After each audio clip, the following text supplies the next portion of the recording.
Find a comfortable place to sit down, a seat you don't normally sit in that can be the seat for this meditation. And as you close your eyes and begin to relax into this meditation, you can focus on your breathing. And as you focus on your breathing, you can begin to allow your attention to become more absorbed on the process of breathing in and out.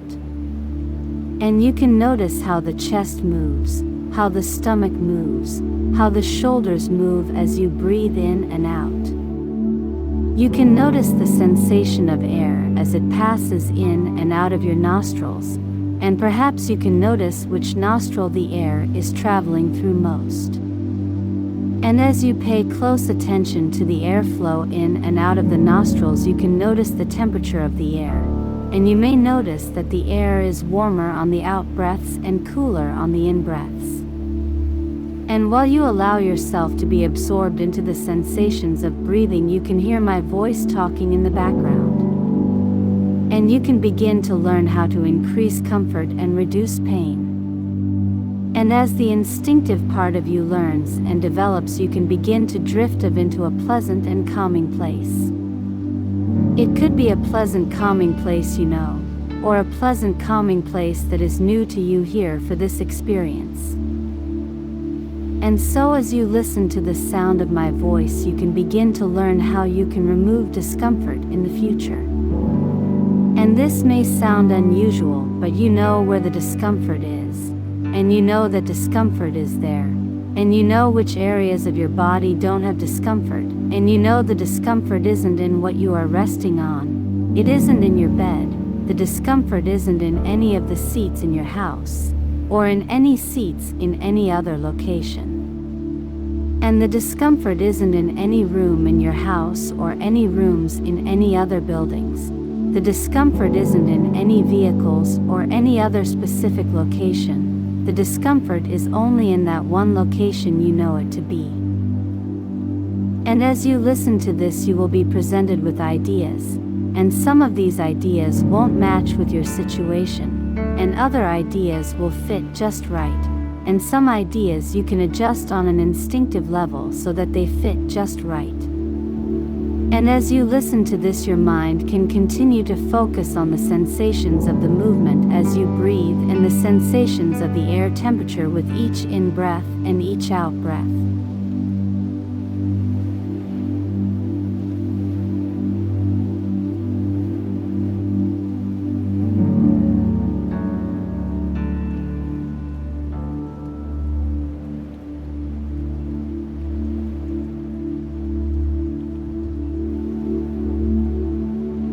And many children wonder why adults don't take their hair home from the hairdressers.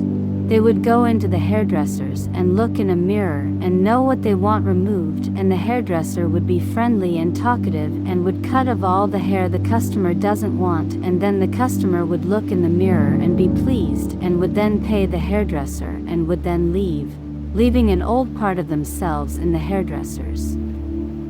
And a child asked an adult why they don't want to keep the hair that was removed, and an adult replied, once you are pleased with the results, you don't want to take what's been removed away with you, you want to leave it behind, and so that's what you do, you have no need for it anymore. The child understood this and knew it was a bit like how an artist may make a sculpture out of wood or stone, and they would carve or chip away all that they don't want. And this can never be reattached, and they take the finished item from the work area to put on display, and the old wood or stone that has been removed can never be put back together with the finished sculpture. And you know that discomfort only exists where you sit right now. It doesn't exist anywhere else. If someone searched anywhere outside of where you are sitting, they wouldn't find that discomfort. And you know you can learn on an instinctive level, and you can know how to leave something behind, and you know there is a difference between feeling and doing. You can feel like doing something but not do it, or do something but not feel it.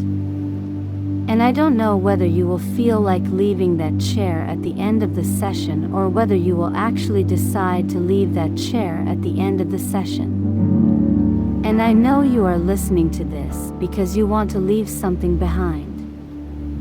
And I know that when you leave that chair, you will have a feeling you want to leave. And so many people leave their coat on the chair without realizing as they leave a room, and they come back for it. And you can leave something on the chair you decide you can live without. And you can learn more from this on an instinctive level than you ever thought possible on a conscious level. And you can take some time now to integrate and absorb all that is necessary whilst leaving behind all that is unnecessary. And you can learn how you can apply what you have learned here into everyday life, and you know it is okay for parts of you to remain in this meditative state with each breath you take while the rest of you enjoys getting on with life.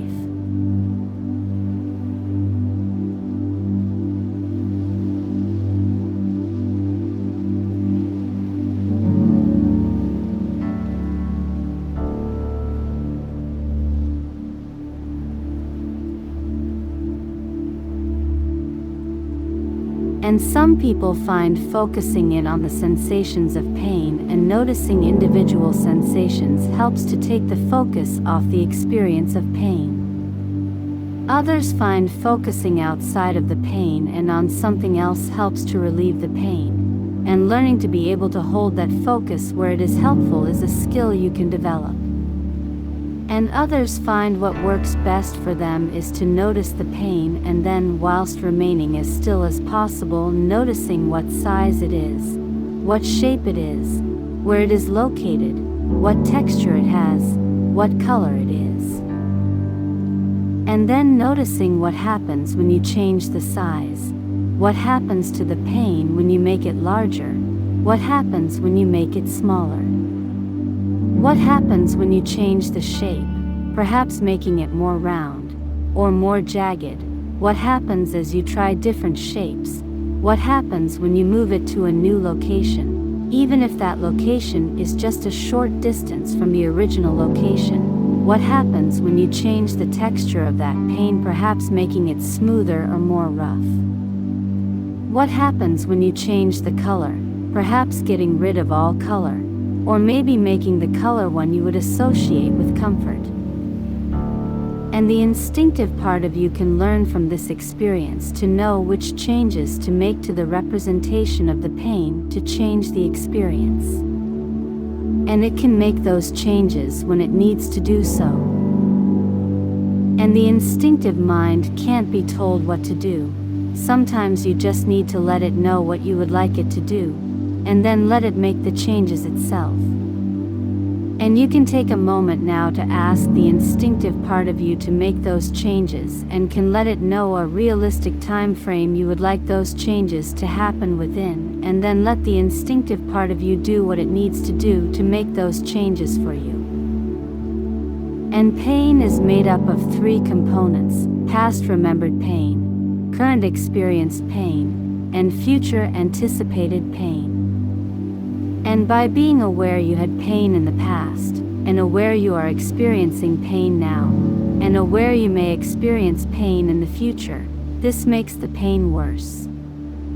By learning to leave painful memories in the past, and thoughts of future pain in the future, you can focus on the present. And as you develop this ability, you will be reducing 2/3 of the pain even without addressing the current pain. And the more pure you can make your focus on the present, the more the experience of pain will reduce. And to reduce that pain further, the instinctive part of you can apply what you have been learning, and relaxation also reduces pain. So the more you relax as you do this, the more that discomfort will reduce. And you can take all the time you need before finding your way back from this meditation.